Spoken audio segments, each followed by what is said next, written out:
All righty, I believe we are all the way live. Hello and welcome to my graveyard. I am your host of the evening, the Cemetery Man from Salem, Mass. Always taking names and kicking candy ass. Live in living color here with you on Grande's Graveyard. Good evening, everybody. How are we tonight on this voluptuous Thursday? It's not so voluptuous outside. It's actually been raining cats and dogs, as old Kurt Russell would say in Big Trouble Little China. It's been raining all day. It's pretty ugly this entire week, been overcast, all that good stuff. But hopefully looking forward to some maybe better weather this weekend. I know next Monday it's going to be shiny when I'm in the office feeling sorry for myself. That's when I know the weather will be shiny and bright, but I mean, go figure. That's kind of the way it rolls. Ty Junebug Films in Hazy. What's going on, good brother? Hope all is well with you. And Rocky is here. Well, I am astonished and pleased to have you call me Rocky. That means a lot because Rocky is one of my biggest heroes and inspirations. He's the man who punched COVID right of them, and he is the ultimate badass. Yeah, you tell him, Ty. I'm kicking ass, taking names, only like I can. My good buddy AJ Zitro's in the house. I clicked on his thing here. Oh, okay, it was like delayed. Hey, yo, Chico, is this Razor Ramon in the house? What's going on, good brother? Hope all is well with you tonight. I got a little something special I'm drinking. I'll be showing you in a minute. I'm sure you'll be interested to see. Let's see. The comments are a little delayed here. I'm not sure. I might be frozen. I don't see the time moving. I don't know if I'm like slowed down. Let me know, everybody, because I don't know what the hell is wrong with this. Like it's definitely working slower for some reason. As somebody who works in tree work, best way to tell the weather, wait till tomorrow. That's true. Tomorrow has enough worries for itself. Let's just try to enjoy today. I'm with you, man. Finally got a haircut. Yeah, I know. I lost like 4 pounds when I took all this goddamn hair off. I needed it. I still, I'll be honest, the beard every now and again, I hate it. Like, I don't know. Like, it's not annoying, but like, I think it looks terrible personally. I don't know. Some people have said it looks good, and then there are other people that I know have not commented that like are just being nice about it because they think it looks bad. But either way, I don't know. I guess I honestly just have no choice really. I'm like afraid because God forbid if I did, like it could end badly. So I'm just like, you know what, screw it. Like I'll grow out the eighth grade mustache, this fucking awful like 40-year-old man WWE wrestling fan beard until I'm off blood thinners in like 6 months. So this is here to stay for a while at least. I don't know. Well, that's your new nickname, Rocky, because you should COVID. That has the balls. You punched him so hard. The balls I bursted COVID's balls. Yo, right. I kicked him right in the nuts, man. Flipped him off, hit him with the right hook, and Mickey came in and raised my hand. That's what it's all about. But it's glad to see everybody's doing well. It's very nice to see that on this chillax Thursday evening. I've got a nice little double feature review for you tonight, and of course, I've got an awesome little drink. Ducking the I'm not ducking the Golden Girls are iconic, bro. You think I would not wear this on the show? These are the four greatest actresses of all time right here. See, this is Mr. Zitro's calling me out right now. I will never, ever, ever. This is for grandma, right? Because this was our show. We watched this show. Holy shit. I can't tell you how many times over the years. We've watched reruns of the Golden Girls that we had seen numerous times before and knew the lines to, like literally could tell you the dialogue for every episode. And that was just our show. That was our thing. So I had this and I was like, I gotta wear this shirt tonight. I was just feeling it. Thought it was awesome. I love how happy this is. Hold on, I don't want to duck Rue McClanahan because she's like the ultimate Golden Girl. Of course, Rue. You got Estelle Getty, or Estelle Getty, as Uncle Bill will call her. B. Arthur, and then of course Betty White, who's still kicking ass, taking names with us. I think she's up there, man. She's like 90 something, I think. And I don't know. That's just one of my favorite sitcoms of all time. I had this one. I also have like a pink Golden Girl shirt somewhere. I don't know where, but I absolutely love that one. Let's see. I like the beard. Shave off the mustache makes you look like a dignified. Oh, well, gee, thanks. I'm 16th president, good brother. You should COVID. That is. Oh, I kicked COVID in the nards. COVID's got nards. Shady Pines, ma. Oh my God, Estelle Getty on that show is my favorite. Like that Sophia character was just fucking hilarious, man. You showed COVID that it has nards. Yeah, I did. I really did. Betty White's going to be 100 next year. Wow, that's fucking incredible, man. God bless her. She was so fun on that show. That, you know what I was always crazy about? And Jesus Christ, 5 minutes in, I did not think I'd be talking about the Golden Girls, but I'm glad somebody mentioned it.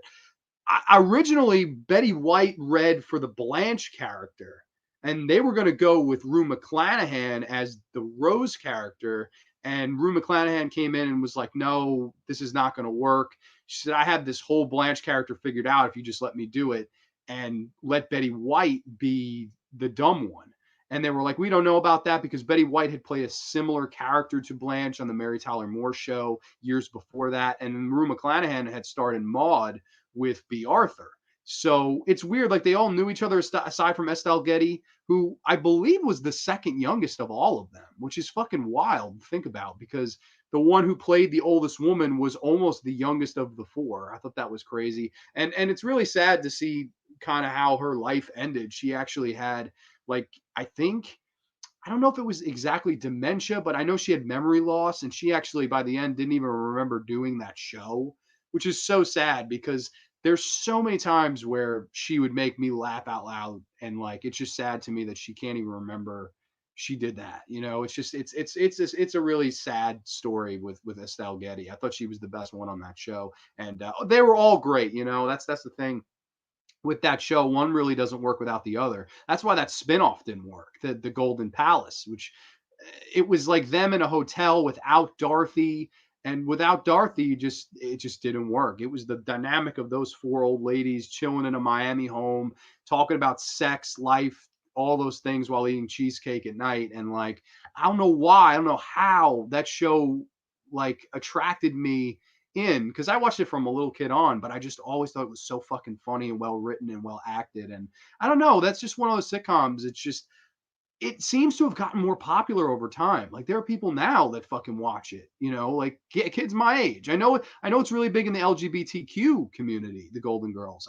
It's so wild to me how much popularity that show has gotten over time, and rightfully so, in my opinion. And my for my money, one of the best, if not the best, sitcom of all time. One of my favorites. I love that. I love Three's Company. All in the Family. I like Everybody Loves Raymond. Family Matters. There's a lot of great. Still Standing. That's like a great one nobody ever mentions. Still Standing is great. I love That 70s Show. There's a lot. I should probably do a show one day on like my favorite sitcoms. That'd be a lot of fun because there's so goddamn many that I'd have to go through. But yeah, those are some of my favorite shows for sure. And I know I'll get hate for this. I'm not a fan of Friends. I don't like Friends at all. I can't even sit through it. I fucking find it so tedious. But I do like Full House, which I know that show gets a lot of hate now. So I don't know. I guess I'm all over the place with the sitcoms I like and dislike. Honestly, hope Betty White makes it to be 100. I just find it cool when people make it to 100 years old. I'm always a little sad if they go 90. Yeah, no, hey, to me, you had a good run, like anything over like 80 and above. To me, you had a really good run, man. I'd be blessed to live to 80 years old. And I think, yeah, I know what you mean. Like you want to see the person make it to the century mark. That's just so freaking cool. Like nobody ever thinks they're gonna make it to triple digits, you know. But Betty White did it and fucking did it with talent. And I always remember in Lake Placid as the crazy old lady feeding the croc. Or the alligator, I guess. I always thought that was such a funny role for her, and I thought she did a good job. I really like Betty White. I thought all four actresses did a great job, and when I watched the documentary on the making of the Golden Girls, like how the show came to be and how all the actresses got their role, I never realized how much psychology Rue McClanahan brought to that show because she really like. Originally Blanche wasn't going to have a Southern accent. She was going to be whorish, but she did it in such a way where there was a charm to it where you weren't like, oh, what a whore, I want to turn this off. It was like, no, like this is a funny bitch, like I want to keep watching. She just was really really intelligent and like literally going to the producers and saying, I don't want to play this fucking part, like I'd rather walk than play this part because I think I'd be better at this and I've got all this stuff mapped out. And the show actually went on for 2 years longer because of her, because B. Arthur wanted to go back to Broadway after season 5 and she said, B, the money train's rolling. You got to stay on it. You got to stay on it, brother. And she knew probably that this was going to be her biggest role in her life. And she was right about that. But I agree with her. Milk the cash cow while you can. And I think she did it with talent. She did it with style, and she did it with great psychology. I think Rue McClanahan is a super underrated actress. I wish she got more parts. I thought she was really, really fantastic on that show. Heck, I even remember reading somewhere that I don't know how true it was. Betty White read Pamela Voorhees. Really? See, that I never read. I don't know about that. That would have been really interesting. I know that my girl, oh my God, what the what the hell is Mrs. Voorhees' name? I can't think off the top of my head. Betsy Palmer. Betsy Palmer, she actually, like, at conventions, I've heard stories where she talked about fucking James Dean, like, back in the day. Like, I just love stories like that, like, an old broad like that. I fucked James Dean, been there, done that. I fucked the Rebel Without a Cause. I don't know why. It's just shit like that makes me laugh. Fuck Friends. Yeah, no, I don't like Friends. I'm just not a fan. It's so big with people by me. I guess around the world. I shouldn't just like limit it to my town, but it's like the number one show, and I always was just like, eh. I don't know. Another one, AJ, that I'm sure you like, The Odd Couple from Seth Klugman and Tony Randall. That's like one of my favorite. I have the complete collection on DVD over there. Just amazing. Cash Penny Marshall, of course, Murray the Cop. I can't think of the actor's name, but he was fantastic. That's one of my favorite shows of all time, too, The Odd Couple from the 70s. I like Friends mainly for Matt LeBlanc. Yeah, I like Matt LeBlanc. It's funny. I like Courtney Cox. I like her in the Scream films. I like some of the actors. I even don't mind David Schwimmer, which is crazy to say, but I don't know. I just, for some reason, that show just never spoke to me. That's just, I don't know. I'm definitely in the very few minority there, but I don't know. I always get a lot of shit for it. Still Standing was great. See, we got a Still Standing fan. I thought that was such a good show. Nobody ever talks about it. Mark Addy, Jamie Gertz. That was a really fun show. I don't believe you can get that on DVD. And to my knowledge, you cannot watch that on any streaming service, to my knowledge. I don't know if that's a fact, but I've never seen it pop on a Netflix, Prime, Hulu, none of that. So I don't know who owns the rights to it, but I know that it's not out. And like, I don't know if there's any way to watch it anymore. I used to watch reruns of it, I believe, on like either ABC Family or, yeah, it was ABC Family, I think. And that was a really underrated show. I liked it. It was like, it was very un-PC sitcom. And like, I liked Mark Addy as the dad. I thought he did a good job and the kids were funny. And I don't know, I thought it was a really underrated show. It kind of never got its just desserts. But that's the only reason I like Friends is because Matt is a pretty cool guy. Yeah, absolutely. I definitely, I don't know. I don't think it's the cast's fault. I think it's just the tone and some of the characters. I don't know. Not my favorite. But I promised I'd show Mr. Zitro tonight my drink of the evening. This is right out of, I believe, 1924. This company's been open. One of my faves when it comes to soda. And it is the glass bottle of Stewart's Black Cherry Fountain Classics right here. This is the creme de la creme of sodas, especially black cherry sodas. Super good taste. I'm going to bust this open on camera right here. I'm about to pop this bottle's cherry. I'm about to pop the black cherry on the black cherry, baby. I don't know if that made any sense. Goddamn, this thing is tight. Hold on. I'm trying to use my Golden Girl shirt to get it open. Not a bottle opener. I probably should. All right. Got it. Got to give a sniff test. Oh, see that? That smells really, really good.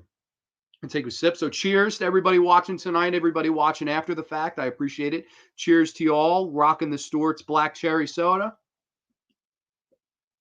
Oh, man. That's fucking good stuff. This is fucking good stuff. These, I was roaming around the supermarket the other day, and I saw they had these and the diet root beer ones in the glass bottle. I'm not about diet soda. I know a lot of people like it, but personally, man, I'm all about regular. And I saw black cherry, and I just about marked out in the aisle. I was like, yes, you know. Oh man, this is fire shit. I'm gonna be drinking this throughout the show. Really, really good stuff. Let's see. One of my favorite TV shows is Married with Children. My Name is Earl and Last Man Standing. All of those are really, really good shows. Married with Children is one of those shows that was on forever, and I just fucking adored it. And My Name is Earl, personally, I think Jason Lee is one of the best, like, ever when it comes to being just a funny fucking comedic actor. Like, I enjoy all his stuff. Mallrats, one of my favorite, probably my favorite Kevin Smith film. I just love him in that as Brody Bruce. I love Jason Lee, big fan. I bet Jack Daniels tastes excellent in that drink. I don't drink alcohol. I would not know, but I will say this is a very, I don't know if people drink alcohol would mix this. This is a strong, like, you get a lot of flavor. Like if I poured this in a Sprite, you wouldn't even taste the Sprite. I don't think. I don't know. I could be wrong though. I never tried it before. I don't have any Sprite to really try it, but it tastes delicious. I'll tell you that. Oh yeah, I'm rocking. I'm Junebug on the JD. Oh shit, y'all both going Jack Daniels on me. Invite Ken Forey from Dawn of the Dead. You gotta, if you're going Jack Daniels, you gotta invite my boy Peter. Well, we're about 15 minutes in. I guess we get to the main topic of the evening here tonight. We're doing a little Wes Craven double feature classics night, if you will. I did The Hills Have Eyes and The Last House on the Left almost over a year, probably over a year ago. I was a little disappointed with that episode. I've never really spoken about this because I was rushed out of the studio that day and I really didn't get enough to say about each film. I kind of only had a certain amount of time and I did an unboxing and that took about 23 minutes of that video. So I may take that down eventually and do another episode where I talk Last House and The Hills Have Eyes. That might be down the road, but I was thinking about this and I was like, what haven't I done from Wes Craven? Because I haven't done too many Wes Craven episodes. I did a Nightmare on Elm Street one about the original. We went about an hour. That's now a lost episode. Couldn't fix the audio on it. And unfortunately, that's one of the lost episodes of Grande's Graveyard. I did an episode talking about all the sequels. But again, that's another one. The original Elm Street I'll have to cover down the road. However, I figured why not talk about some films from Wes Craven, one of the great masters of horror that nobody talks about. And two films that I feel are pretty underrated, especially the second one I'll get into. I feel it may be his most underrated film. And tonight, and cool enough, I got this old school from Universal Studios, the old double feature pack here. It is Shocker and The People Under the Stairs. This is badass, this little like double feature thing. And I like that they didn't do both on one disc. I gotta say, I like this here. So I can turn the discs, the Shocker disc over. Shocker and The People Under the Stairs. I don't know. I'm just old school. I kind of like the 2-disc double feature. I have like so many Blu-ray double features where it's just on one disc. I hate that. I don't know why. Like it just, to me, it diminishes the product. I like separate. I don't know. It's weird like that. Let's see. We got a couple. That kid is back on the escalator. Oh my God, yes, Brody Bruce. I was confused from him. I was like, what the hell? That damn kid on the escalator again. Well, if Superman blows his load, it would be a shotgun blast to Lois Lane's uterus. I love, oh my God. Mallrats, one of my faves. Love that movie. They have Stewart's in Kansas. I just might have to try that, put some Jack Daniels in it, and sometimes Jack is your only friend. Jack may be your only friend. I don't know, but that's pretty badass. I don't know. I'm just saying this one in particular is strong. I don't know. Maybe like Orange Stewart's, I think for sure, if you mixed it with shit. Well, once I figure out some technical difficulties with StreamYard, and I think we should do a collaboration on the Graveyard, maybe review all 12 of the Friday 13th, making it, oh, dude, that'd be badass. I've done Friday 13th quite a lot, but dude, I'm always down to talk to you, man. Absolutely. For grandma. Yeah, so that's a little known fact. I think AJ is actually probably the only person on here that knows that. One of these two movies is my grandmother, who just passed away, her all-time favorite horror movie. And I can even reveal it right now. It's actually The People Under the Stairs. That was her favorite horror movie of all time. And I figured that'd be a cool way to kind of honor her and stuff like that. I dedicated last episode to her, and I figured, why not come on tonight and talk about, two horror movies that I find underrated. And one of them just happened to be her favorite horror movie of all time. And I have a funny little story of how we watched that together. And I was mind blown of all the movies I showed her. And then she picked this one of all of them to just love. I just thought that was just wild, but I don't know. It's really cool. I'll get into all that.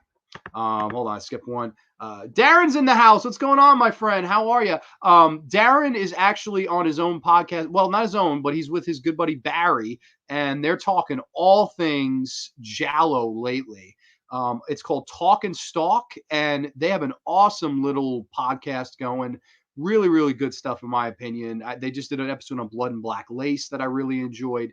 They did an episode on Deep Red I really enjoyed. They do awesome, awesome stuff. They're really fun to listen to. And I've known Darren for a really long time. Barry's a new friend. I just met Barry. Really nice guy as well. But Darren's really great people. I'd love to have you on sometime, Darren. I got to get you on here one of these nights. Talk about, because I know no one is as big on Giallos as you. I could even let you pick a couple Giallos, maybe ones that I haven't even seen, because I know you have seen them all, because you are a diehard horror fan, man. Rock on. Too sweet. Glad to have you in the graveyard tonight. And as a fan of Twister, Sean Whalen is in. Yeah, and that was his first film ever, which is really, really cool. Hey, you can never talk enough. That's very true. If there's ever one horror series you can go back to the well on, it's Friday 13th, because nobody ever gets sick of it. It's just one of those that is the one. It really, really, truly is, in my opinion. thanks for the support, dude. No, thank you for being a good friend to me, and thank you for reaching out when I was not feeling the greatest and checking in on me. That means a lot to me. I appreciate that. But on to the topic at hand. We can go into movie number one. We're about 20 minutes in. Why the hell not? We'll get right into this. I'll take a slug of my awesome Stewart's Black Cherry Soda here. I hate this camera, man. This camera's all ass backwards. I always like I'm showing it this way, but it's really this way. I don't know. It's badass. All right, one more slug down, and we'll get into it here. From 1989, I got a little bit of backstory on how these two movies came to be, but it wouldn't have all been possible without this one. It is from 1989. It is Horace Pinker's Shaka, Shaka, in the fire and we can't get high. Cue the awesome fucking theme music, man. It is Wes Craven's Shocker. I said it was Horace Pinker's Shocker, but it kind of is his movie, right? One of the best, most fun villains that you just love to hate and are entertained by. Of course, Mitch Pileggi plays the part. But interesting story on how these two movies came to be. Now, people remember I believe it was might have been mid 1986, somewhere around there. John Carpenter signed a 4-year deal with Alive Pictures, right around the same time where Toby Hooper was doing his 3-year picture deal with Canon. He did like Life Force, Invaders from Mars, Texas Chainsaw Massacre 2, and John Carpenter signed with Alive Films to do 4 films. First one being Prince of Darkness, which I think it's just such a masterpiece of a film, and nobody really. It's definitely one of the ones that gets lesser mention on Carpenter's, filmography. And I also think, for what it's worth, it's one of those movies that he almost used an Italian style. Like, I just love the style of Prince of Darkness and the colors, and it's just a masterpiece of a film, in my opinion. And then he made They Live. Now, They Live was a box office flop, certainly not a critical flop. A really, really fun little movie, and one of my favorite John Carpenter films to this day. But after that one flopped, unfortunately, John Carpenter decided, you know what? I'm miserable. I'm going to take a break from this. I'm opting out of the 4-year deal. So he opted out of the 4-year deal, and now Alive Pictures had 2 slots that they guaranteed him, the 4-picture deal, wide open. So 2 slots wide open. Why not call one of the great masters of horror in Wes fucking Craven, who was coming off films at the time like Deadly Friend and The Serpent and the Rainbow, which is a really, really good movie too. And that one was kind of one that went back to like the voodoo zombies and stuff like that. And Wes Craven said, hey, I got a 2-picture deal now. Why don't I try to make the next great horror icon? And in comes this movie Shocker, where Wes Craven was truly trying to make the next big character and the next big horror series. And I think in a lot of ways, that's the biggest flaw that this movie has, right? Because a lot of people will say, of course, you have your big horror icons. You've got Pinhead, you've got Michael Myers, you've got Jason, you've got Freddy. And Wes Craven was trying to make Horace Pinker one of those household names. However, it just doesn't work, in my humble opinion, when you're trying to do that. To me, if you come into the gate saying, I'm trying to make an icon, 9 times out of 10, it's not going to work, because do you really think that John Carpenter was trying to make the next horror icon when he made Halloween in 78? Do you really think Sean S. Cunningham expected Friday the 13th to be the biggest horror movie franchise of all time when he started filming Friday the 13th in late 79, comes out in June of 80, and just blows the fucking roof off every theater that it released in? No, he never, despite what him, Victor Miller, all this bullshit, they never expected that. They never thought that. There's no goddamn way they could have expected what happened to happen. And same thing with Wes Craven in A Nightmare on Elm Street. I know that New Line's the house that Freddy built, but there was never an intention for that. There was never a preconceived notion of this is going to change the game. You can never, in my opinion, go into the door with that set mentality. And I think that's where Shocker goes wrong, because he was saying in interviews, this is going to be as popular as Freddy Krueger. This is going to be the next big thing. And when it opened, it was not a flop. It was number 2, I believe, at the weekend box office, grossed something like $17 million on a small budget, definitely turned a profit, but it wasn't the phenomenon they expected it to be. And there were a lot of movies around this time that tried to do that big franchise thing and ultimately failed. Bad Dreams is another movie like that. Once again, not a bad film, but again, they were thinking franchise and it didn't deliver there. There's a lot of films of the late 80s that were thinking franchise and miserably fucking failed. And Shocker might be the most infamous of them all because it was Wes Craven taking from Wes Craven, which is really weird because of all the dream aspects and the colorful, over the top, the one liners, which was more reminiscent of Elm Street 3 and 4 and so on than it was Wes Craven's original Nightmare on Elm Street, which is, it's just weird. It's a weird like approach to how Craven did this movie, in my opinion. That's kind of the thing that always stood out to me. Let's see. Well, we got a beat one person on YouTube. He did a 7-hour video on Friday 13th. I am not doing a 7-hour video. No goddamn way. There's one. I will do an episode with you, but 7 hours, man, I don't know. That would be a cameo for me. I would a 2-hour cameo, not 7 hours. Pinky up like an aristocrat. Ooh, yeah, you know it, brother. You know it. Paul Stanley, man, you know all of it. Yeah, the soundtrack of Shocker is just fantastic. I'll get into the soundtrack and everything. I'm surprised Italy didn't do a Shocker too. Well, I'm thinking if it was more of a hit, maybe they would have.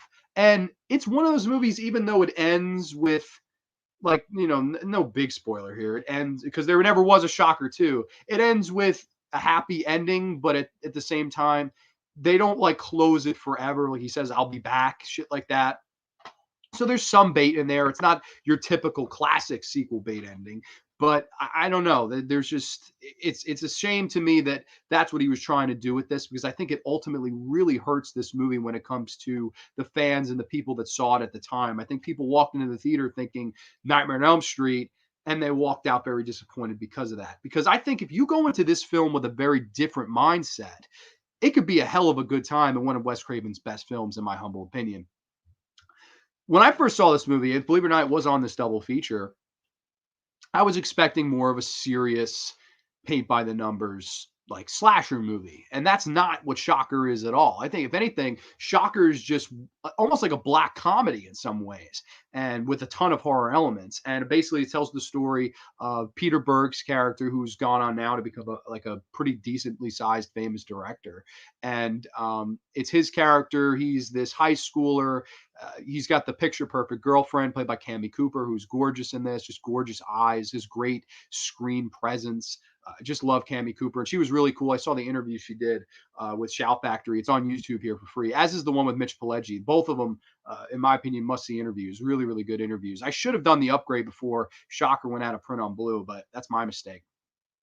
Basically, yeah, he's got the everyday life, and one night he has a dream that his family is murdered by this crazy man, this crazy TV repairman with a limp, and he tries to stop it in his dream. When he wakes up, he's like, oh my God, you know, he runs to his father, and then unfortunately finds out the bad news that his mom, sister, all of his family except his stepfather had been murdered by this man, and he dreamt about it. That's where you get the comparisons with, you know, if you die in the dream, you die in real life, and then vice versa. He saw them die in the dream, and then they died in real life. So that's where you get a lot of the comparisons. There's some other stuff too where he'll fall asleep to try to figure out where Horace Pinker is.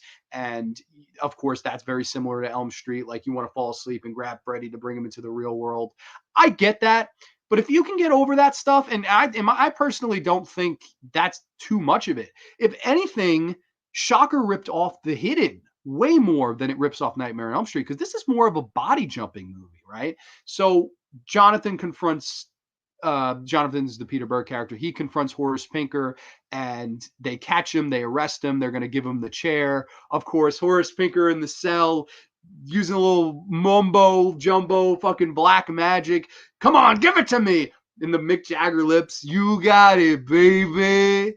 Fucking gives him the power, I guess. And then he goes to the chair, and Mitch Pileggi just absolutely knocks it out of the park in this role, runs out of the stadium and runs and catches the ball himself. That's how fantastic Mitch Pileggi is in this film. He is just, it reminds me of like a late 80s WWF heel. And there's some of the lines and the promo he cuts in the electric chair. Do you have the victim will have any right to say what they want to say before we flip the switch? I got a lot to say. Your mother, your mother was fighting real hard, wasn't she? She grabbed that pretty gun and brought it into our good home, our happy home. Oh my God, the promo is absolutely iconic. And you took that gun, you shot me through the knee, you little peckerhead. Over the top, but very fucking well delivered. It's intense. I think that's the difference when it becomes over the top and intense, funny, goofy, whatever. Mitch Pileggi brings a great intensity to Horace Pinker. And that scene is so epic before they pull the switch. He's almost taunting Jonathan. I'll see you die, you son of a bitch. And any last words? And he's just like, no more Mr. Nice Guy. Of course, that's in the trailer of this. They flip the switch, and then, of course, Horace Pinker does not die. He starts body jumping into different people. Of course, there's a scene with a little girl. He jumps into her. They have a little girl cussing and all that shit. Really funny. Everybody still has the limp because, of course, Horace Pinker had the limp. And, of course, he's able to go in and out of electrical outlets and stuff, which leads up to this kind of really fun finale where Jonathan and Horace Pinker fight each other surfing through the TV channels and beating the living shit out of each other, jumping through station after station and channel after channel. Just a really, really fun movie, in my humble opinion. And I don't know, I just feel like a lot of people went into this, rightfully so, thinking because that's how it was promoted, this is going to be the next Elm Street. And I think a lot of people get disappointed by that. But if you go into this, man, you just want to have a good, fun time. Shocker is your movie. It really, truly is. And I think this is Wes Craven having a blast of a time, a great sense of humor in this movie, in my humble opinion. So many memorable one-liners, finger licking good. And the prosthetic effect when they're giving him mouth to mouth to try to resuscitate him, and he just bites that guard's lip, and it just fucking stretches so long, man. Oh my God, just brutal stuff. I'm not sure if that was K&B. This was right around the time K&B like hit it big or bigger, I guess. They started to get jobs. I'm not positive this was K&B work here, but man, that effect work is so brutal. The gore looks really well. It looks really good in this movie, in my opinion, too. And I don't know. I think there's just so much memorable shit in this too. Like the scene where the coach, he's trying to will Horace Pinker out of the coach. Just like how unintentionally hilarious that is. Come on, coach, will him out. You can do it, coach. And the coach is just like, I'm trying. Like fucking hilariously over the top. But I don't know. I love it. Every single time I see it, it just makes me fucking smile. I absolutely love it. The song by Megadeth is awesome. Yes. And I believe, oh my God, always forget the band that did the Shocker theme in the beginning. Shocker, Shocker. Is it the Dudes of Wrath? I believe it's the Dudes of Wrath. They do that opening song. We will have the power to rewrite our own story.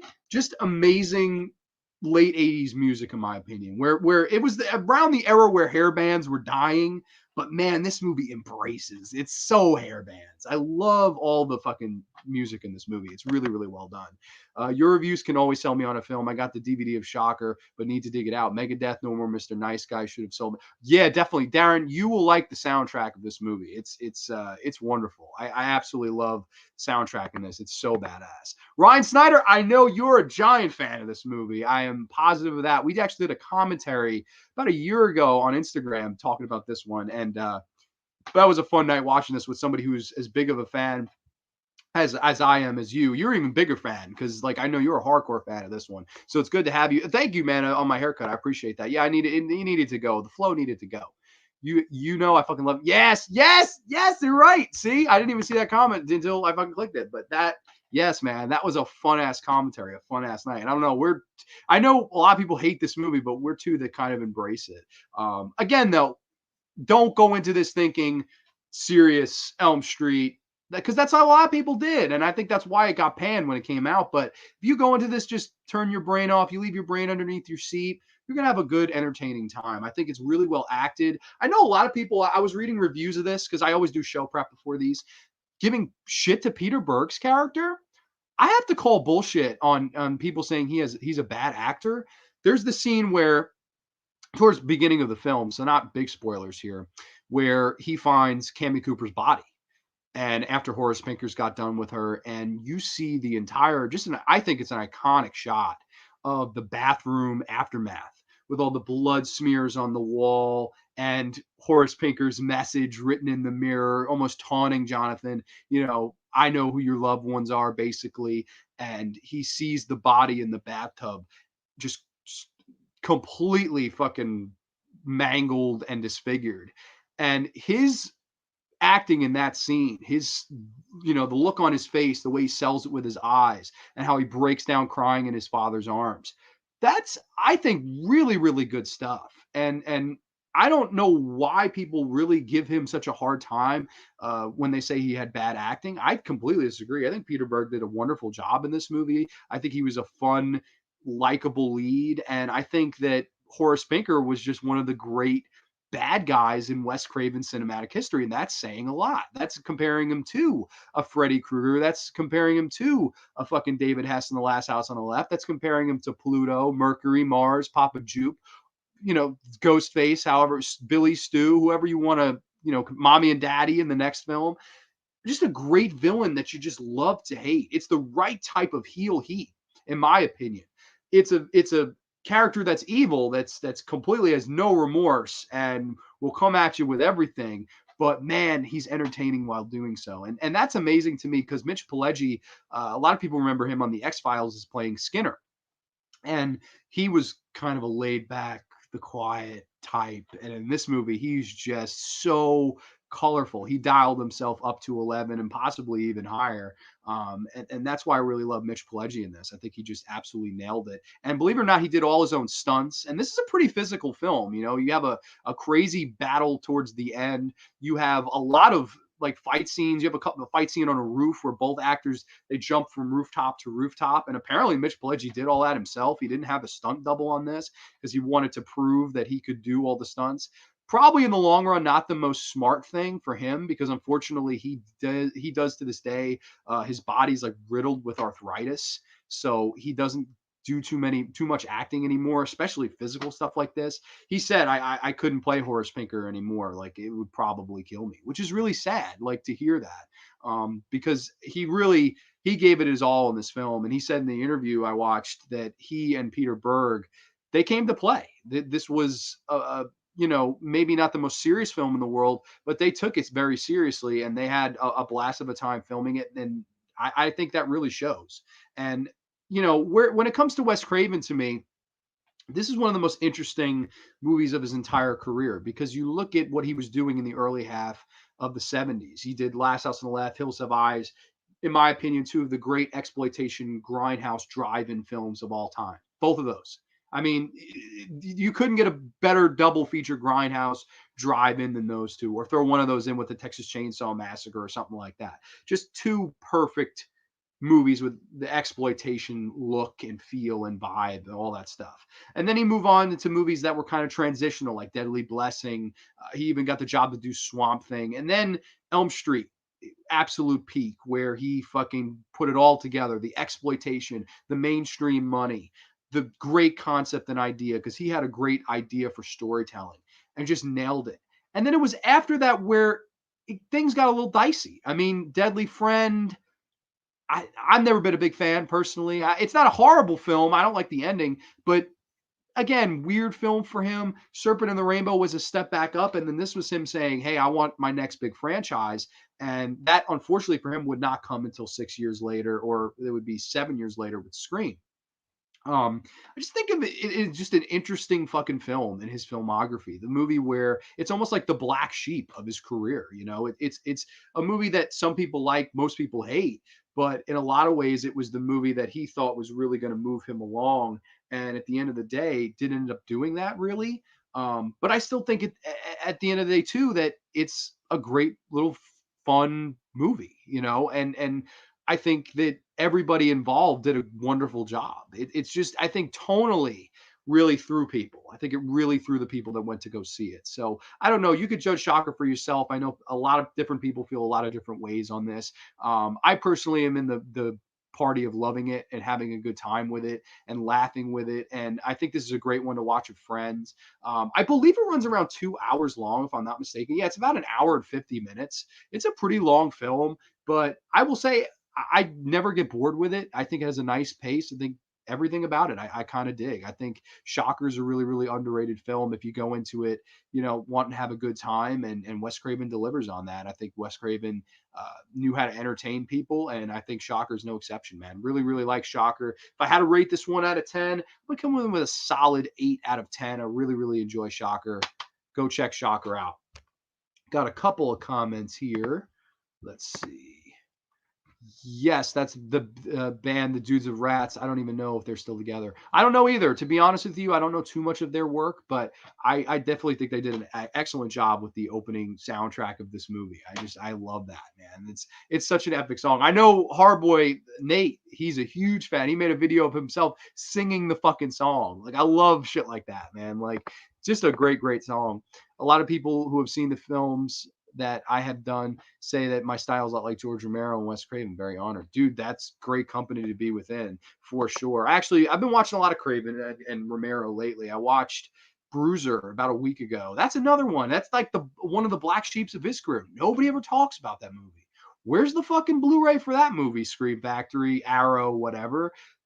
I think that one deserves a shot. I don't know. I think there's a lot of these movies that until recently don't really get, the the credit or the praise or even just being talked about, even in a negative light. And Bruiser's one of those movies for me too. But Shocker, I have a good time with it. AJ says 6.5 out of 10 for me, fun. Totally agree. I think it's just mindless fun. And like if you go into it thinking that, I think the movie will work a lot better for you. But with that being said, we move on to the second movie that Wes Craven would direct for Alive Films. I believe he did do a TV film in between these two called Night Terrors or Night Visions, I think. Honestly, I've never seen the film. I don't know where you can get the film. I don't even know if the film's available on DVD, but I've never seen that. I've heard it's not the greatest, but that is what it is. But his next directorial effort in theatrical film, would be from 1991. This one celebrated its 30th anniversary this year. And like I said in the beginning, my grandmother's favorite horror movie of all time. It is none other than The People Under the Stairs. I gotta say, of all Wes Craven's films, in my humblest opinion, this is the most underrated one. Scream gets its due. Elm Street gets its due. Like I was saying, Hills Have Eyes, Last House on the Left. This one doesn't get its due, and I completely disagree. I think this movie deserves a lot more credit and being talked about than it does. But a little funny story too before I get super into this. Basically, me and my grandmother back in the day, we were doing like weekly movie nights where she'd show me one, I'd show her one. And it could be any genre, any era of film. And she showed me a ton of great movies. I mean, she showed me a lot of old school black and white because that's what she liked, right? Like Gone with the Wind, of course, which that's actually in color, but that's a beautiful film in scope. And I had never seen it before. I'd never taken the 4 hours to sit down and watch it, pretty much because of the length. And when I watched it, I was like, well, that's a fantastic movie. And that's her favorite movie. It was her favorite movie of all time. She showed me movies like Singing in the Rain, movies like Inherit the Wind with, oh my God, Spencer Tracy, who was her favorite actor. Movies like Lilies of the Field with the legendary Sidney Poitier. She just showed me so many wonderful movies. Arsenic and Olace with Cary Grant. So many Cary Grant movies. The Bishop's Wife with Cary Grant. And then, of course, a lot of Jimmy Stewart stuff. Of course, Mr. Smith Goes to Town. Stuff like, oh my God, more Jimmy Stewart movie. Harvey. I don't know if anybody's ever seen Harvey on here. It's basically it's Jimmy Stewart, and has this relationship with this 7-foot imaginary talking rabbit, and nobody could see the rabbit but him. And you'd think that sounds stupid. It is one of the best fucking movies I've ever seen in my life. Like, Harvey is absolutely amazing, in my opinion. I think it's just a wonderful film. One of my favorite ones she ever showed me. Of course, a lot of Hitchcock, stuff like that. Of course, Rope, movies like Vertigo, of course, Rear Window, stuff like that, which I had seen most of those. Most of the Hitchcock stuff I had seen, North by Northwest. Those were some of her favorite movies of all time. And of course, Whatever Happened to Baby Jane, movies with Bette Davis, stuff like Hush Hush Sweet Charlotte, Stella Dallas, a lot of great movies she showed me, and I had the privilege of seeing, because I know a lot of young kids like me, and even people a little bit older, like 30s, 40s, they don't bother with movies like that. They're like, oh, it's fucking old, and I can understand that. Hey, I could totally understand that. But I gotta say, most of the time, I really liked what she had to show me. And there were a couple I didn't like. There was one with Humphrey Bogart I remember hating called Dead Reckoning. I thought that was a really, really shitty movie with Humphrey. And I like Humphrey, but holy shit, that was not a good one. Elizabeth Scott was in it too. Just wasn't a fan. But very rarely did she show me one where I said at the end, I was disappointed. But I, in turn, because she was not a horror fan, tried to show her the genre of horror. And I showed her all the classics. I showed her my favorite movie of all time, Dawn of the Dead. She was, she said it was okay. I liked it. Nothing great. Pretty much, to put it shortly, it was hard to get her to put any of these horror movies over, whether it be John Carpenter's Halloween. Again, didn't hate it, but she was, Hills Have Eyes, she was not a fan of. The original Hills Have Eyes. She wanted Brenda to shut the fuck up. That's what she told, word for word what she said. She also said the only one motherfucker in this movie with a brain is the dog, which I thought was a classic line. Every time I watch that movie, I think of her saying that because that was fucking hilarious. Because it's kind of true, and if you think about it. But needless to say, time and time again, I failed at trying to show her one that maybe she'd like. Until I stumbled across this movie, just as a whim, a shot in the dark, and showed her The People Under the Stairs, and it ended, and she went, "That's my favorite horror movie you ever showed me. That's my favorite horror movie I ever watched."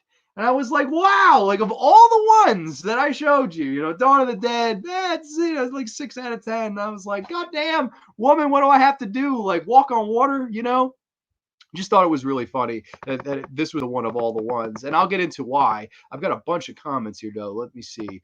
Dudes of Wrath were a super group of sorts. Oh, cool. Honestly, I like Wes Craven's career better before he did Scream. I'm not the biggest fan of the Scream franchise at all. Yeah, no, I know you're definitely not alone at that. But I would agree with you. I like most of, yeah, People Under the Stairs. Yeah, I definitely like his earliest stuff best, personally.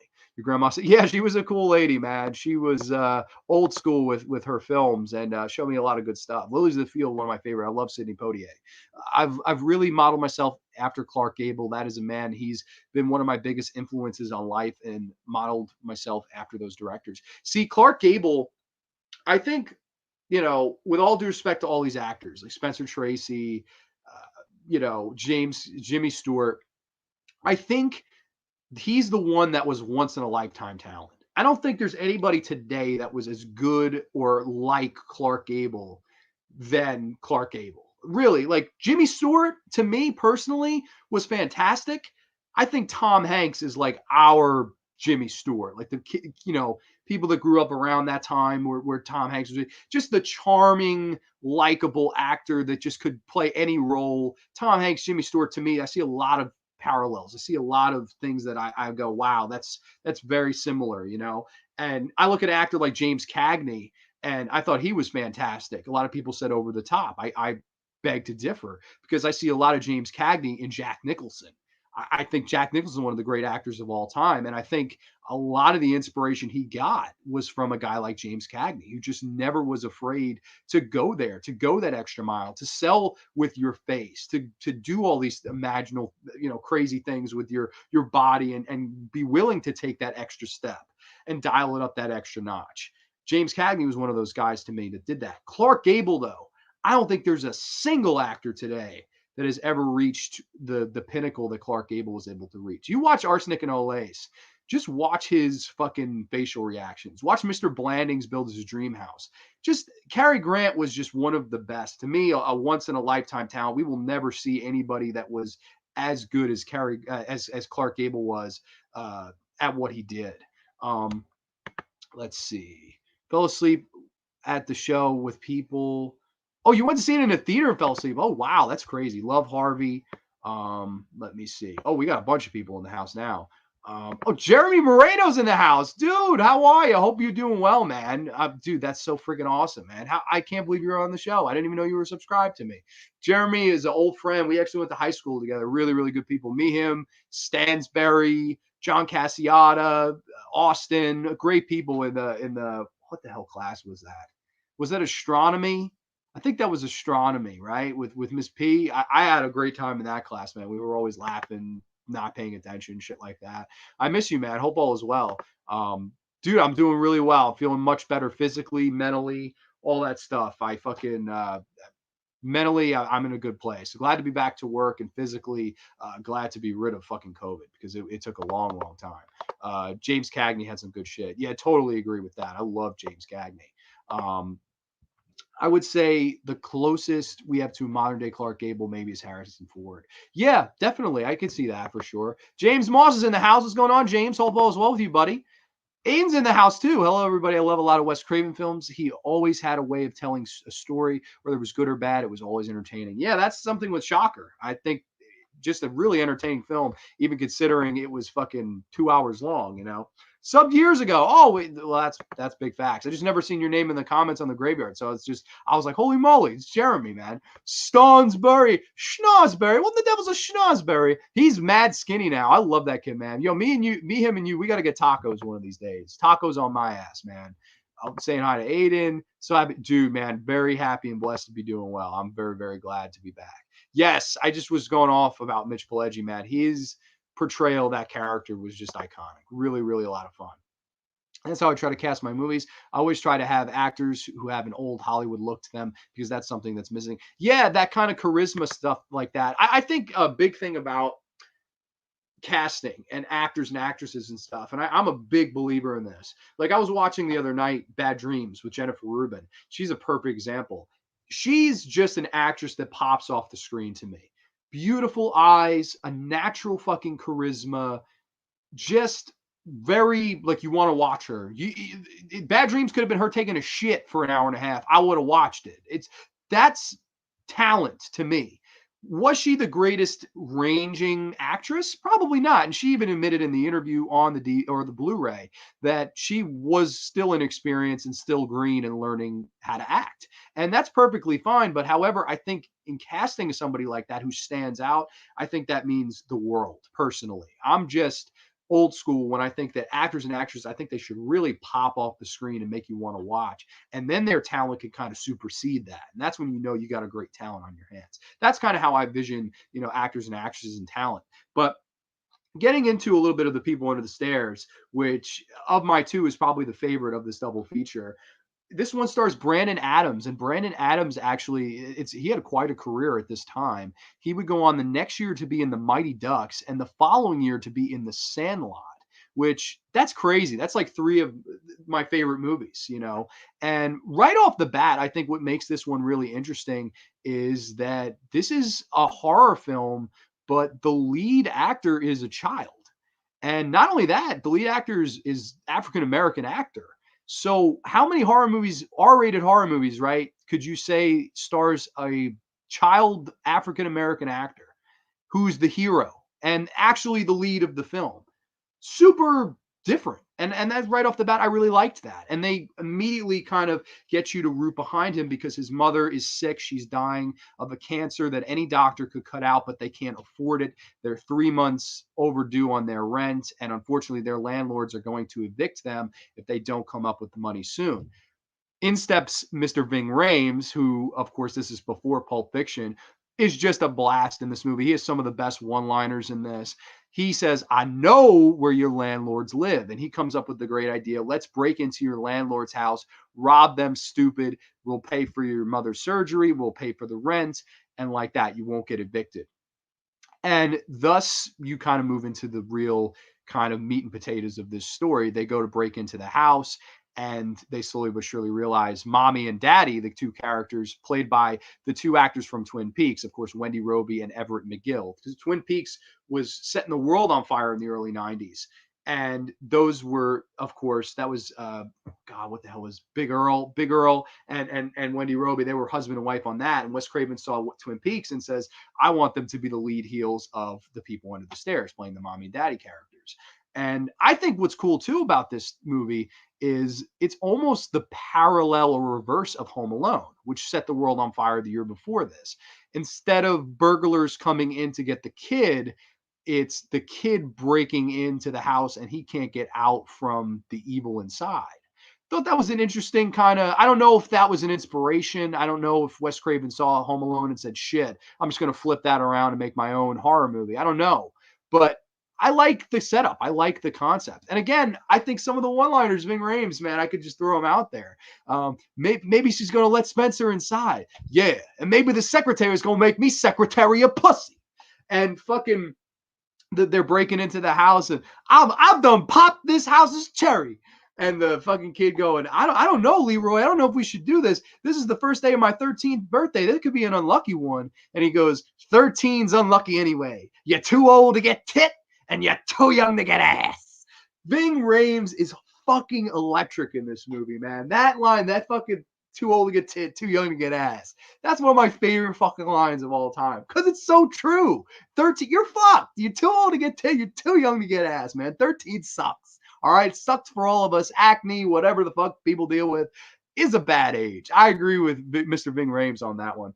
And we're exposed, of course, to all the horrors of this house. They have this crazy rabid Rottweiler that jumps at Ving Rhames, and this dog had 9 lives in this movie. There's so many times they electrocute the dog, they fucking punch the dog, they do all this shit to this dog, and this dog just keeps coming. A tough ass Rottweiler dog. And once again, I think what Wes Craven does, he makes villains that are just totally, even though they're just deplorable and you hate them, you love to hate them. Once again, they're entertaining. Everett McGill is so much fun as Daddy in this, as he dresses up in this fucking gimp suit, this black leather gimp suit, and is shooting shotgun blasts through the walls to try to kill, of course, good old Roach and Brandon Adams' fool. He's trying to kill him, shooting a shotgun. Gotcha! I got him! I got him! I got him! I got him! Fucking wild. Really, really fun performance by Everett McGill in this. And I love the gimp suit just because it's totally unnecessary. There's no reason he should be wearing it, but it's just fucking funny. And of course, in turn, Quentin Tarantino probably sees this movie, sees the gimp suit, sees Ving Rhames, and says Pulp Fiction. Because of course, if people don't remember, in Pulp Fiction, there's the scene where fucking Ving Rhames and Bruce Willis get taken by fucking Zed, and the guy's wearing a gimp suit, and Ving Rhames is in the fucking scene. Coincidence? I think not. I think there's definitely a parallel there. I think QT saw this movie and said, holy shit, those two things in Pulp Fiction, I'm going to write down right now. Personally, what I think.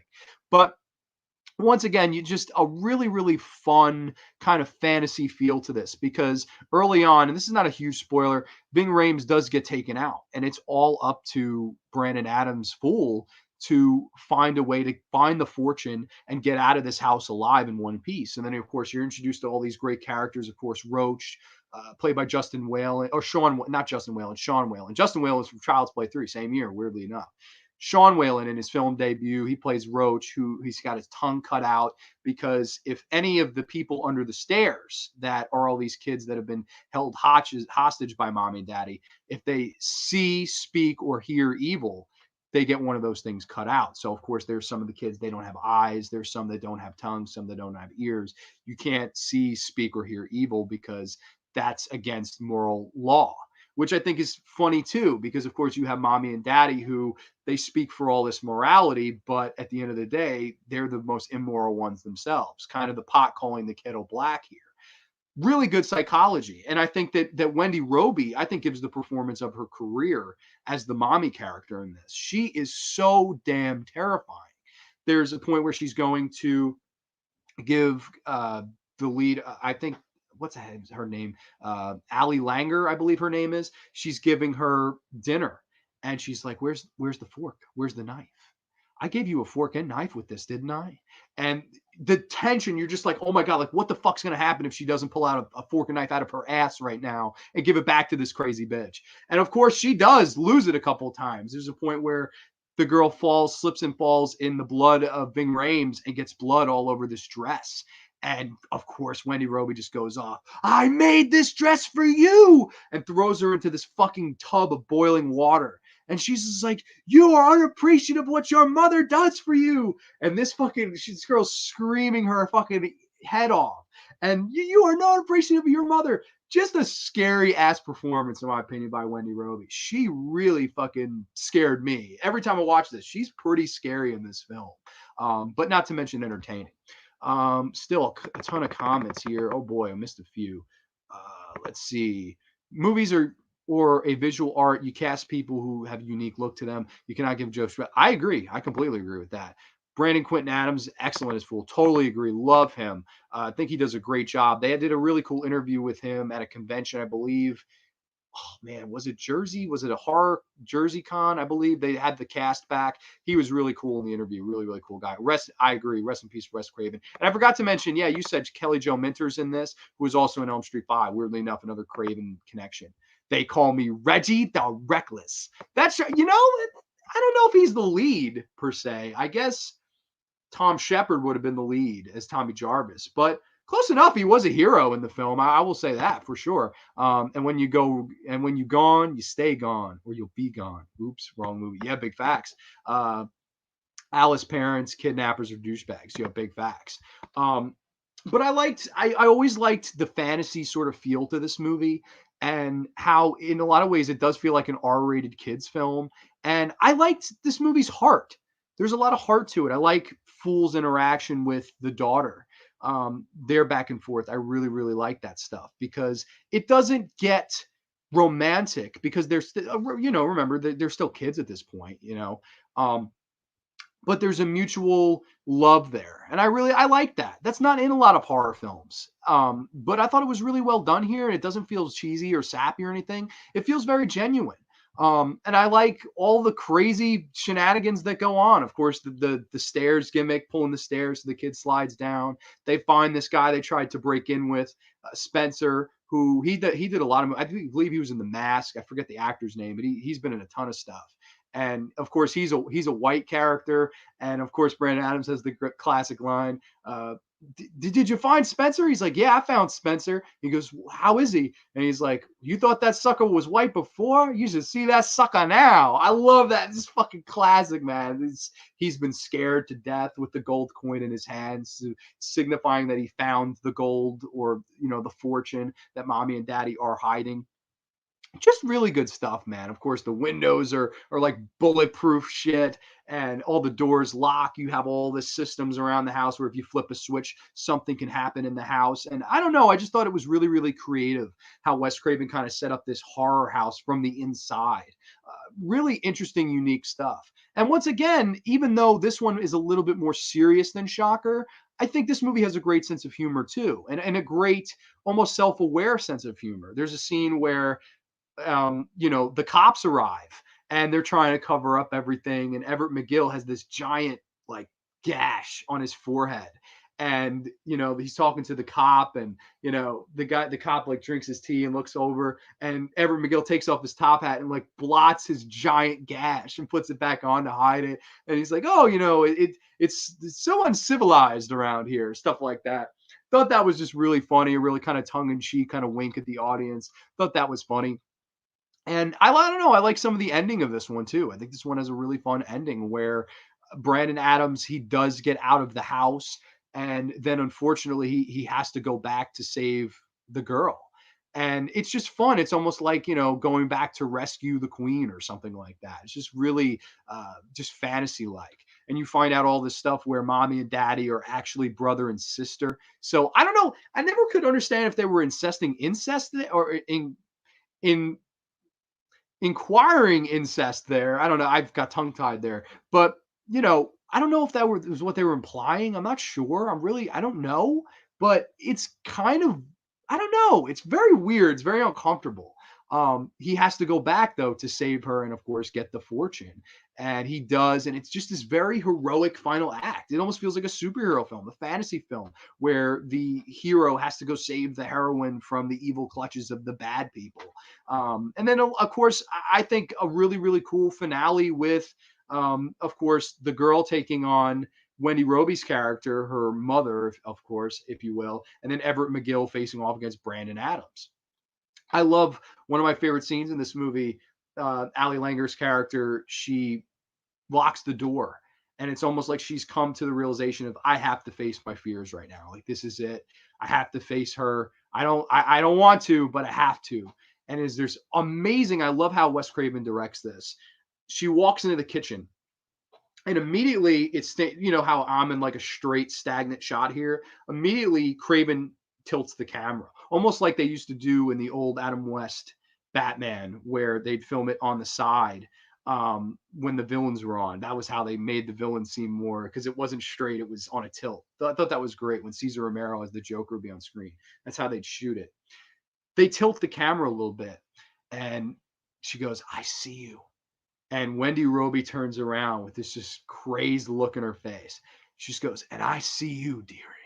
Pulls out a big old butcher knife, Psycho style. They even play a little Psycho kind of, not a score, but just a little bit of that stuff, like kind of nodding to it. And the chase is on. She's going after her, stabbing through the door, stabbing through the floor, all this stuff like that. And then all of a sudden, the people on the stairs bust out of the walls and attack Wendy Roby.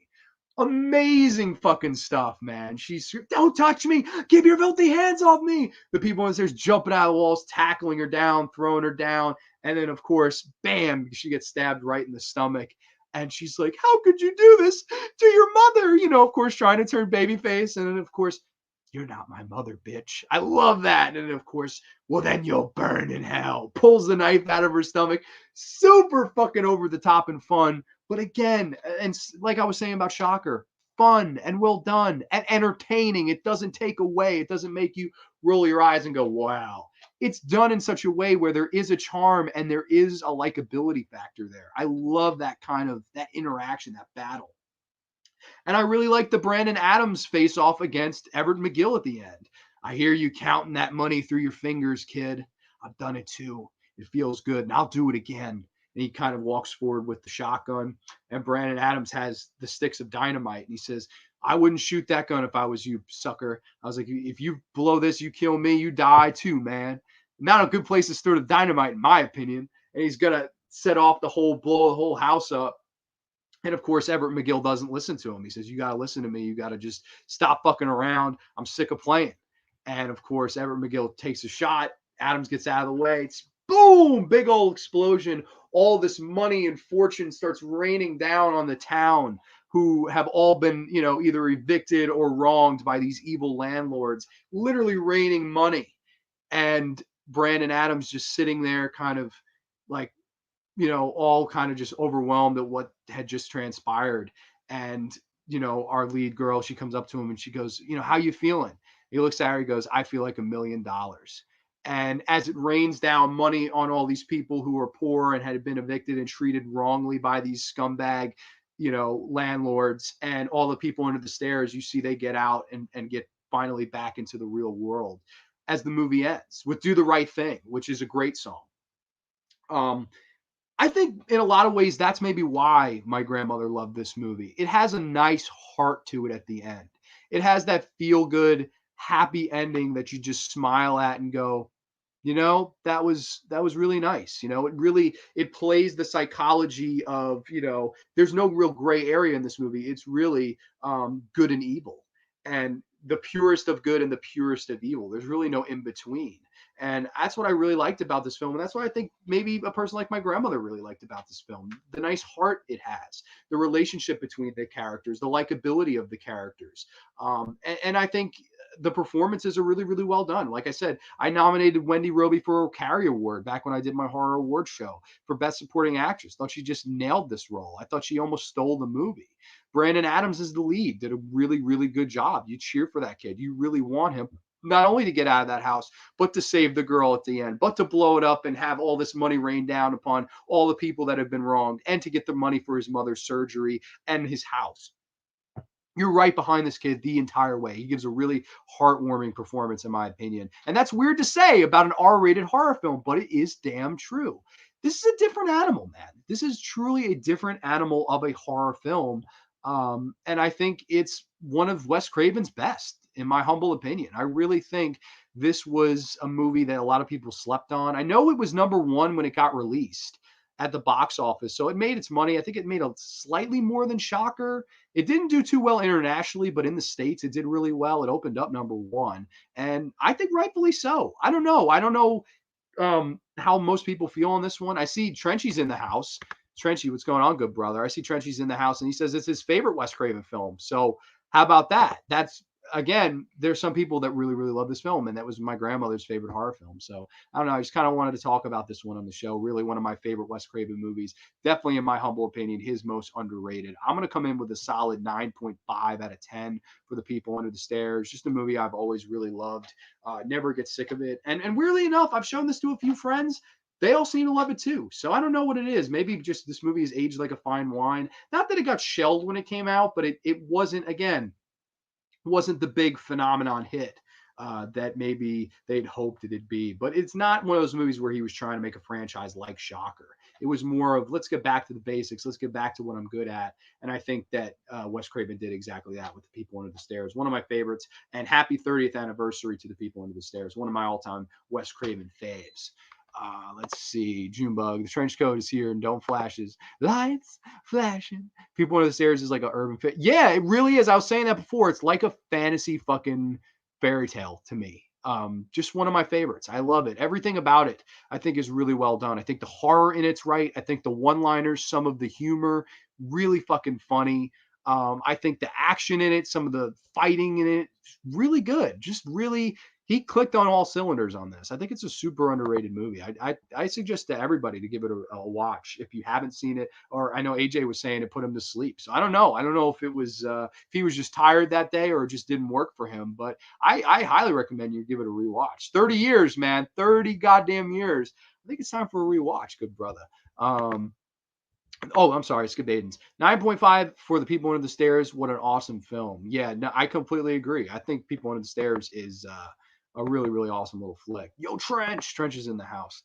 But that's really all I've got planned for y'all tonight. As I'm going to take another slug of this awesome black cherry Stewart soda for those that checked in a little bit later. Oh man, that's fire.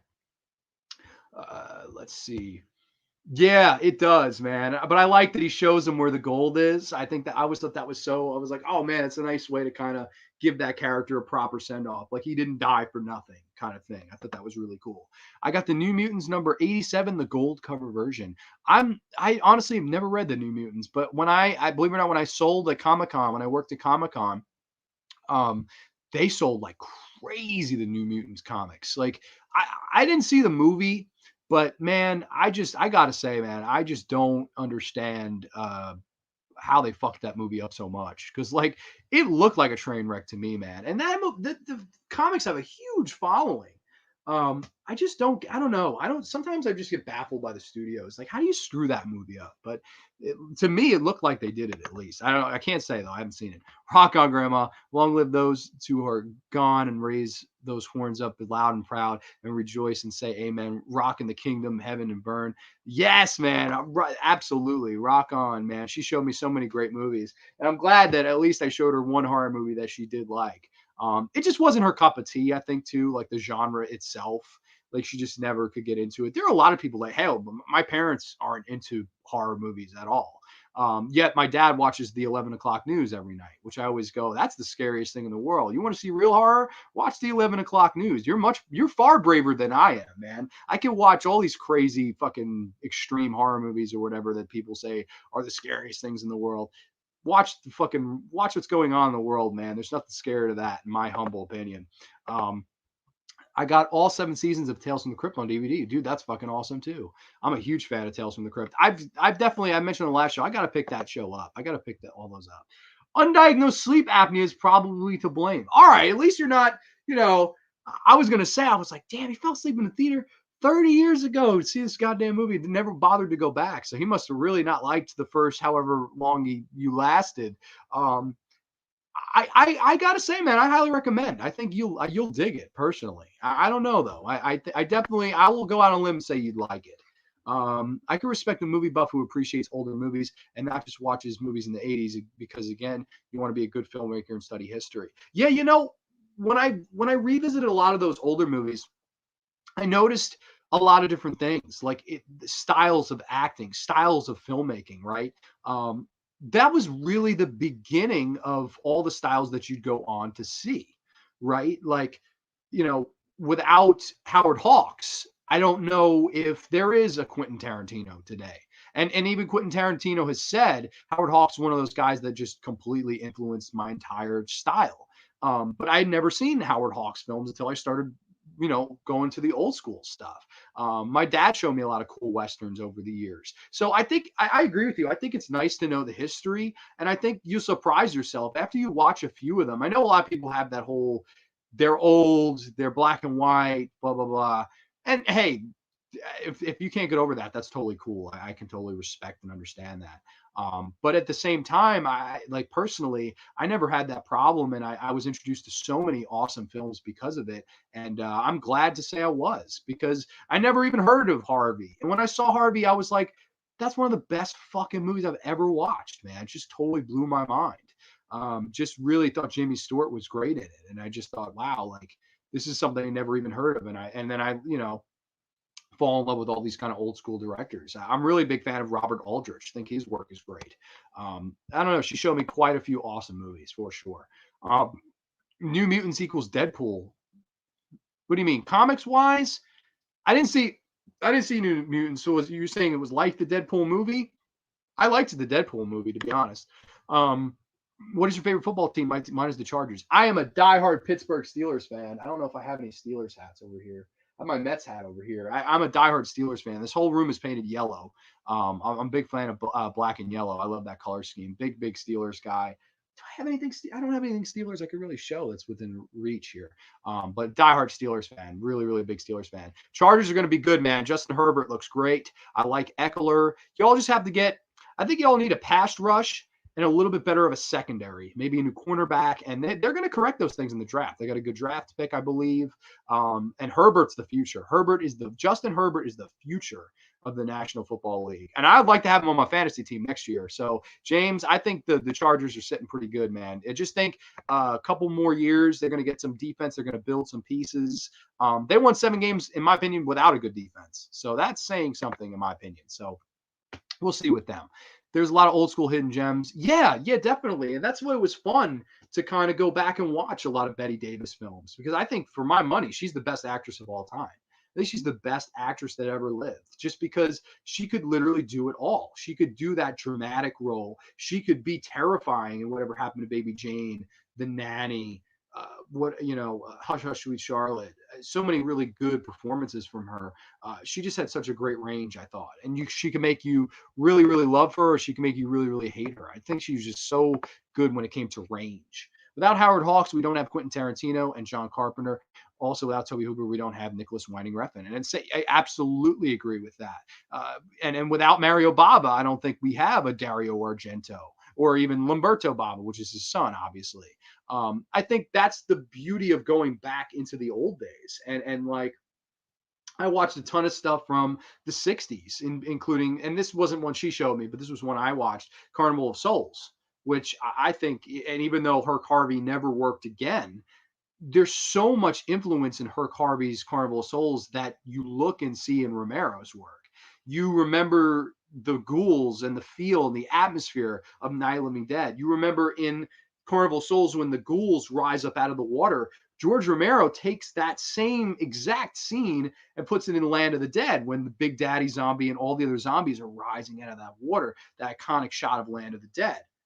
That was taken from Carnival of Souls. So it's fun to go back and see and pick and choose and see kind of how it was done, where it came from, maybe who influenced who. Of course, Ingmar Bergman is a big influencer of Wes Craven. Of course, without the Virgin Springs, there's not Last House on the Left. Even though Last House on the Left I probably like better, still, without one, there's not the other. And that's what I really like about going to the old school stuff. My favorite director of all time is Victor Fleming. He was the first innovator of film. He directed Wizard of Oz, Gone with the Wind, the 1934 version of Treasure Island, Captain Courageous. And what's crazy enough, he directed Wizard of Oz and Gone with the Wind in the same year. Those are two of the most famous, iconic, talked about films to this day. And he directed them back to back, same year. I mean, that's got to be the best, like, one after the other ever, in my opinion. That's absolutely crazy. Oh, wow. The comments are really going here. Let's see. Todd Browning's Freaks is one of the best movies ever made, in my opinion. Love Freaks. That is a fucking phenomenal film. And I think what was always great about it, because when I first sat down, and it's similar fashion to The Woman, right? When Lucky McKee's The Woman, I thought The Woman, the horror was going to be the woman. The horror is the man. the man in the fucking three-piece suit. Not all monsters come from the wild. Some monsters are these preppy lawyers who think they're going to morally change women, these misogynistic pieces of shit. And he's the real villain of that movie. But again, never knew that. Freaks is the same case, where I thought the freaks were going to be, ghoulish and murdering people and shit like that. The humans are the true horrific thing in that movie, and the way they treat the freaks. That's the scariest thing in that movie. It's us. And that's why I really, really like, and that's a theme you'd see in Cannibal Holocaust. And like I said, movies like The Woman. I love that. I always thought that was the smartest thing about that movie, and actually using people that were, for lack of a better word, had deformities. I think that really makes your film genuine. I hope my Broncos can make the Super Bowl this year. Broncos, I don't know who's going to be their starter. Is it going to be Flacco again? I don't fucking remember who they signed to be their starter. I know Flacco got a deal somewhere.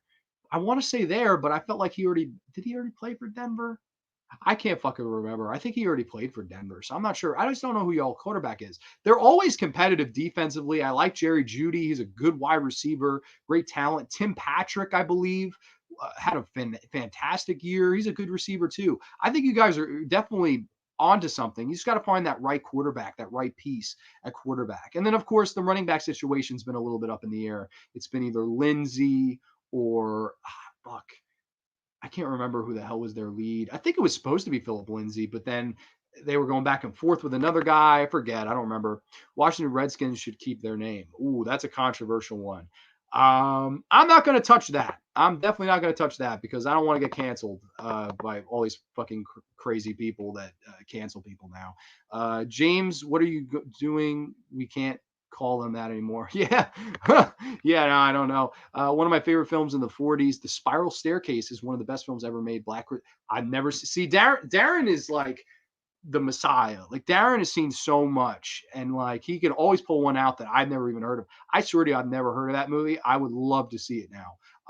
The Spiral Staircase from the 1940s. Okay, that one's gonna hit the to watch list for sure because I would love to give that a look. Let's see. I skipped somebody here.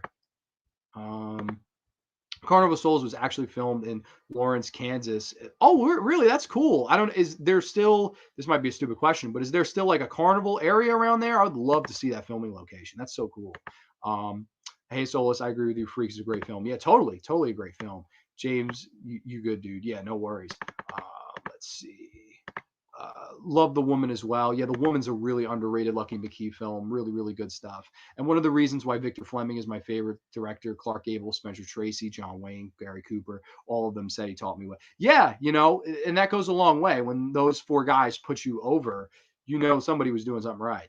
Elephant Man is another one, Normal Human Being. Yes, exactly. One of my favorite David Lynch films. And John Hurt's performance is just wonderful. I love that theme. I've always loved that theme in film. I just love when the mirrors kind of turn on ourselves and it's like, oh, well, you came to see the horrific Elephant Man. You came to see the freaks. But at the end of the day, you're the real horrific one. I love that. I don't know. I think that's really interesting. Love the Elephant Man. Yeah, totally. Junebug scene at Spiral Staircase is very good. I have to check that one out for sure. Favorite baseball team? Right there, the New York Metropolitans. Sorry, this camera's so weird. New York Mets, diehard New York Mets fan. Padres, I think you guys are the second best team in baseball next to the Dodgers. If you guys beat them, man, I don't think there's any stopping y'all from getting your first world championship. And congrats on the no-hitter from Joe Musgrove. That was an incredible last few innings. I watched it. It was really, really cool. Bears will be in the shits. With who they signed? Andy Dalton. Andy Dalton is their quarterback. Holy shit. Good luck. I wish you the best of luck. I hope Khalil Mack can take the ball away and score for you, brother, because holy moly, they are going to struggle offensively, I think. I don't think Andy Dalton is got it anymore, personally. And this is coming from a Steeler fan. I played him twice a year. The guy I think he threw 3,000 or 4,000. I think he had a 4,000-yard season, I think, or high 3,000s. The guy's not a bum. But watching him play in Dallas, man, oh my God, there were some games where he just could not get out of his own fucking way. I don't know. Their wide receiver situation is shot now, I think, because oh man, who's their lead guy? Robinson. Did Robinson walk? I forget if he got tagged, because I know he wanted out. I know he was on Twitter being like, I want out. I don't know, but I definitely, the Bears, it's going to be a while. Y'all had a playoff appearance, but the rebuild starts now, good brother. Good luck with that. I wish you the best of luck, because unless your defense plays lights out, and even if they do, I don't know. I don't really have faith in Andy Dalton. Bring Nick Foles back, goddammit. It's kind of there. I think it was filmed at the fairgrounds, and I don't really have much for the carnival anymore. Yeah, no, I completely, I get that. I don't know. It's just, that's one of my favorite movies. I love Carnival of Souls. I think that's one that nobody really gives its due. I talked about it on my top 10 60s favorite horror movies video. That was actually number 2. I just love that film. I think it's just such a really, really underrated movie. Absolutely love it. Mets are very cool. Thank you, sir. I appreciate you saying that. Yeah, watching DeGrom. We got a fun lineup, fun team. Hopefully we can make a playoff appearance this year. But I got to say, I think the Padres are the next best thing. And I think y'all will win a world championship very sooner rather than later, I think. They're just fun. They're fun. Slam Diego, the whole energy of that team. They're really over right now. And like, people, I know my buddy Don Nice might be watching this, and shout out to Don, because Don's great people, and he was great to me when I was sick through all this. But I definitely think people are like sick of the Dodgers. They're at that point where they're like, damn, the Dodgers has just been consistently winning that division every year. Look out for those Padres, man. Look out for those Padres. That's all I'm saying. And Victor Fleming also was not afraid to tell Hollywood muggles no. He really stuck it to them. And sometimes we don't have directors like that anymore. Yeah, no, everybody just is a cog in the wheel, a spoke on the wheel, if you will. There's really nobody that really has that oomph anymore, other than maybe Tarantino. But even him, he just goes out and does what he wants to do. He's not going to try to go help this guy and that guy. Unless your name's Eli Roth, which is weirdly enough, he produced a lot of Eli Roth films, which I find fucking wild. Do you know the funny thing about how much your trailer when it comes to baseball teams? When I was a teenager, I loved the Yankees, but then when my uncles passed away, I like to the Red Sox. I'm a trader. Oh, really? You went to the Red Sox? That's interesting. From Yankees to the Red Sox. I've never heard that. That's pretty wild, man. I don't know. I don't know about that. Yeah, you kind of are a trader, man. That's pretty crazy. That's the spirit, James. Catch that bastard. Yeah, hell yeah. Catch Bigfoot. I don't even know what y'all are talking about, but I don't catch him. Alrighty though, I guess we'll wrap this up here. This was a really fun episode. I appreciate y'all tuning in to hear me discuss The People Under the Stairs and Shocker. Always a fun time talking, shooting the shit with you guys in the chat. I will be back next week. I was thinking, now I don't know if this is going to be definite, but I wanted to do like the aquatic horror films that tried to rip off The Abyss in 1989. So it would be like 5 films: Deep Star 6, Leviathan, The Evil Below, The Reef, and there's one more I'm missing. I don't remember the last one, but like all these movies tried to rip off The Abyss. I'm planning on doing that. Only thing is, I have to watch all of those movies within a week, so that's going to be tough. If not, it'll be something else. But we'll cross that bridge when we come to it. So everybody's saying goodbye. Quentin helped out Scott Spiegel. He was the one who gave him the job to direct. Love me some Scott Spiegel. All right. Intruder. Aiden, I promise you, I will do Intruder soon. That's one of my favorite slasher movies of all time. Have a nice day. You too, sir. And good luck to your Padres, even though y'all don't need it. You're going to be great. Dude, right back at you, Trenchy. You stay frosty too, my friend. Darren, thank you so much for joining live. It means a lot. And everybody, once again, join and subscribe. Stalk and Talk Horror Podcast. Barry and Darren, they put out excellent fucking content every single day. Barry's dedicated, man. That guy is dedicated, I will say. And Darren is the best too. I love he calls him the diabolical Darren, which I thought was funny. I was like, there's nothing diabolical about Darren Burroughs, man. He's the man.